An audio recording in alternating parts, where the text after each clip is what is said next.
Apa kabar warga Nusantara? Jumpa lagi di channel Sok Tahu. Channel yang shock karena baru tahu.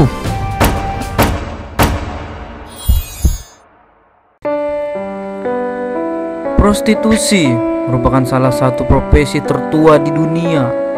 Belum ada yang memastikan sejak kapan profesi ini mulai muncul. Namun, ketika kita mempelajari sejarah peradaban suatu bangsa, profesi ini selalu ada. Anehnya, meski zaman terus berkembang, profesi ini seakan tidak pernah punah, bahkan semakin berkembang seiring dengan perkembangan zaman. Di Indonesia, masa kolonialisme, prostitusi menemukan model lain di dalam sistem pergundikan. Pergundikan sendiri merupakan praktek yang umum pada zaman kolonial. Hubungan ini terjadi antara tuan tanah dengan perempuan bumi putra yang menjadi bawahannya. Tapi sebelum kita lanjut, jangan lupa untuk dukung channel ini dengan cara like, subscribe apabila belum pernah, juga tekan tanda loncengnya, dan share ke Nusantara lain apabila sotonya ini berfaedah. Tanpa banyak-banyak lagi mukadimah, mari kita lanjut.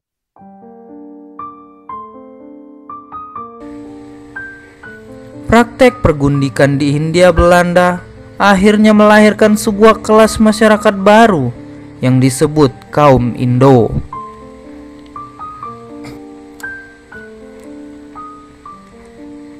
Asal-usul pergundikan modern di Indonesia dapat dilacak pada masa kerajaan.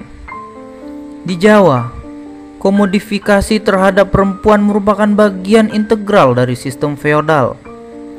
Di dalam sistem ini, raja begitu didewakan. Semua yang ada di Jawa meliputi tanah untuk hidup, air untuk diminum, dan lain-lain dimiliki oleh raja. Ia memiliki tugas sebagai penegak hukum serta keadilan, dan semua orang diharuskan patuh kepadanya. Besarnya kekuasaan raja direpresentasikan dengan banyaknya jumlah selir di istana. Beberapa selir merupakan anak dari bangsawan yang menyerahkan putrinya ke raja sebagai bentuk loyalitas. Sementara lainnya merupakan wanita dari kelas bawah yang dijual atau diberikan oleh keluarganya untuk menaikkan derajat mereka. Hanya para raja dan bangsawan yang memiliki selir. Di Kerajaan Mataram, komodifikasi terhadap perempuan marak dilakukan. Perempuan dijadikan sebagai mata uang upeti, dan selir juga mencerminkan kekuasaan seorang raja. Perlakuan terhadap perempuan sebagai komoditas tidak terbatas di wilayah Jawa saja, tetapi praktek serupa telah menjadi fenomena umum. Pada kenyataannya adalah umum di seluruh Asia saat itu. Meski sistem feodal dalam prakteknya tidak sepenuhnya seperti industri seks komersial modern, tetapi sistem ini memberikan landasan bagi industri prostitusi modern. Penilaian perempuan sebagai komoditas yang dapat dipertukarkan dan diakumulasikan merupakan sumbangan besar untuk perkembangan industri prostitusi modern. Bentuk-bentuk yang lebih terorganisir dari industri seks berkembang pesat selama periode kolonial Belanda. Sistem perbudakan dan pergundikan tradisional disesuaikan dengan kebutuhan dan adat istiadat masyarakat Eropa di daerah pelabuhan di Kepulauan Nusantara untuk memuaskan para prajurit dan pedagang. Bersamaan dengan eksistensi Verenigde Oost-Indisch Compagnie atau VOC, berdatangan pula pegawai-pegawai VOC ke Hindia Belanda. Kedatangan para pegawai ini mempengaruhi lahirnya sistem penyayan di Hindia Belanda, khususnya di Pulau Jawa. Kebanyakan dari pegawai-pegawai Eropa itu datang ke Hindia Belanda sebagai perjaka dan tidak menyertakan keluarganya.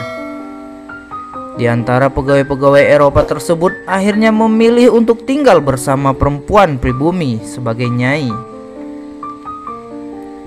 Bermula dari diperkerjakannya para perempuan pribumi untuk mengurus rumah tangga para pegawai kulit putih yang lambat laun tidak hanya berkutat pada urusan dapur, namun juga menemani majikannya tidur. Relasi kuasa antara majikan dengan budak perempuannya ini membuat pergundikan menjadi sebuah sistem yang sulit diberantas. Pergundikan terus berlanjut hingga bertahun-tahun selama masa kolonial. Karena sistem ini juga kemudian diteruskan oleh keturunannya atau orang-orang Indo. Salah satu alasan utama pria Belanda enggan membawa keluarga mereka ke daerah koloni adalah perbedaan iklim yang mencolok antara Eropa dengan daerah tropis seperti Indonesia. Ditambah, pada masa itu perjalanan untuk sampai ke Hindia Belanda memerlukan waktu yang sangat lama, sekitar 7-10 bulan. Tidak hanya perjalanan panjang yang melelahkan, cuaca buruk dan bahaya lain juga mengancam perjalanan tersebut. Perjalanan seperti ini sangatlah berbahaya bagi seorang perempuan, apalagi perempuan Eropa tidak terbiasa dengan iklim tropis. Di dalam peraturan gereja saat itu, seorang laki-laki Eropa Kristen harus menikah seorang perempuan Kristen pula. Apabila laki-laki Eropa Kristen menginginkan menikah dengan seorang perempuan pribumi, perempuan tersebut haruslah beragama Kristen juga. Sebagai ganti peralihan agamanya, ia memperoleh kewarganegaraan suaminya. Anak-anak mereka hanya boleh dibaptis jika ibu mereka orang Kristen yang aktif menganut agamanya. Akibat adanya peraturan ini, semakin banyak muncul hubungan tanpa ikatan antara laki-laki Eropa dengan perempuan Asia. Karena dalam kenyataannya, tidak banyak perempuan pribumi yang bersedia masuk agama Nasrani. Memelihara nyai dianggap lebih mudah dan menguntungkan daripada menikah secara resmi dengan seorang perempuan Eropa. Dengan memelihara seorang nyai, pria Eropa tersebut lebih mudah untuk meninggalkan dan memperlakukannya sesuka hati. Nyai juga dapat dimanfaatkan dalam hal menjaga kesehatan tuan Eropanya dibandingkan dengan jika harus berhubungan dengan pelacur yang tidak terjamin kebersihannya.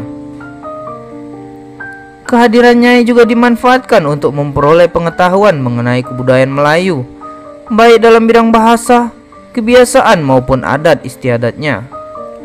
Meskipun demikian, sistem pergundikan juga mendapat tantangan.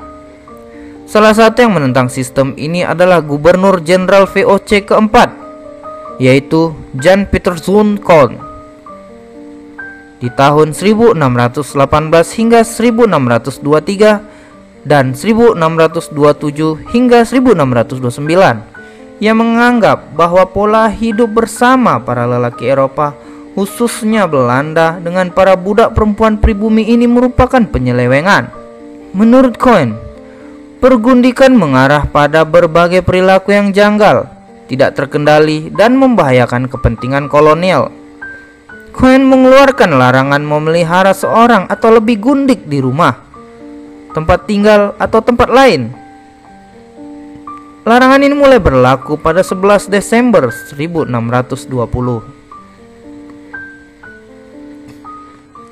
Untuk memuluskan kebijakannya, Kool meminta agar Heren 17, penentu garis kebijakan VOC, untuk mengirimkan calon-calon pengganti perempuan kulit putih ke Hindia Belanda.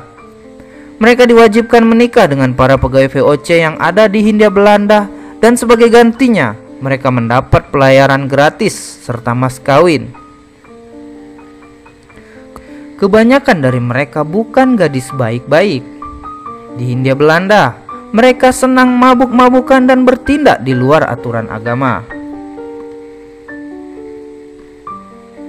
Pada tahun 1622, didatangkan para perempuan yang disebut Compagniesdochters dari rumah-rumah yatim piatu dengan reputasi baik di Belanda. Perempuan-perempuan ini dapat memenuhi kriteria untuk membangun masa depan koloni Hindia Belanda. Kebijakan Kool ini tidak bertahan lama. Berbagai protes bermunculan terhadap kebijakan ini, baik di Belanda maupun di Hindia Belanda. Hal ini disebabkan munculnya kekhawatiran bahwa perkawinan tersebut justru akan menciptakan trekker dan bukan believer. Trekker adalah penduduk Eropa yang tidak berkeinginan menetap di Hindia Belanda. Mereka hanya mengumpulkan modal untuk kepentingan pribadi. Setelah itu, kembali ke tanah air bersama istri dan anak-anak mereka meninggalkan Hindia Belanda. Sementara untuk mempersiapkan masa depan daerah koloni yang dibutuhkan adalah believer, yaitu penduduk Eropa yang menetap permanen di Hindia Belanda. Para Kreol atau anak-anak yang lahir di Hindia Belanda dari hubungan sesama kulit putih ternyata tidak memiliki ketahanan tubuh yang baik. Kaum Kreol tidak tahan dengan iklim tropis dan sering sakit-sakitan. Jika ingin membangun masa depan koloni Hindia Belanda, maka diperlukan keturunan yang kuat dan mampu menyesuaikan diri dengan lingkungan tempatnya hidup. Untuk itu, perkawinan antara laki-laki putih dengan perempuan pribumi harus diutamakan. Pasca pemerintahan Khon, dikeluarkan suatu surat keputusan tahun 1632 yang isinya Belanda tidak akan membiayai lagi perempuan-perempuan Eropa yang hendak datang ke Hindia Belanda. Bahkan pada tahun 1650-an, Belanda benar-benar membatasi imigrasi perempuan ke Hindia Belanda. Tujuannya untuk menciptakan komunitas yang stabil dan permanen di Hindia Belanda. Para gundik dan anak-anaknya bahkan diberi kewarganegaraan suami atau ayah mereka. Laki-laki Eropa yang telah berkeluarga dengan perempuan pribumi di Hindia Belanda juga tidak dibenarkan kembali ke tanah air mereka. Kebijakan ini semakin dipertegas pada masa pemerintahan Gubernur Jenderal Karl Reiners di tahun 1650 hingga 1653 dan Juan Metsuiker tahun 1653 hingga 1678. Mereka berdua merupakan pendukung perkawinan antara pegawai VOC dengan perempuan pribumi. Demikianlah sejarah singkat nasib tragis para nyai dan gundik zaman kolonial Belanda part 1. Apabila ada pendapat lain dari warga Nusantara juga hal yang salah dalam saya menyampaikan, mohon maaf yang sebesar-besarnya. Dan saya harapkan komentarnya apabila ada hal yang masih tidak sesuai dan silap, agar sama-sama kita membangun untuk menjadi tahu apa yang belum diketahui. Jangan lupa untuk menyaksikan part keduanya di minggu depan. Terima kasih sudah menyaksikan videonya hingga selesai. Tetap jaga kebersamaan dan kekompakan senusantara. Sampai jumpa.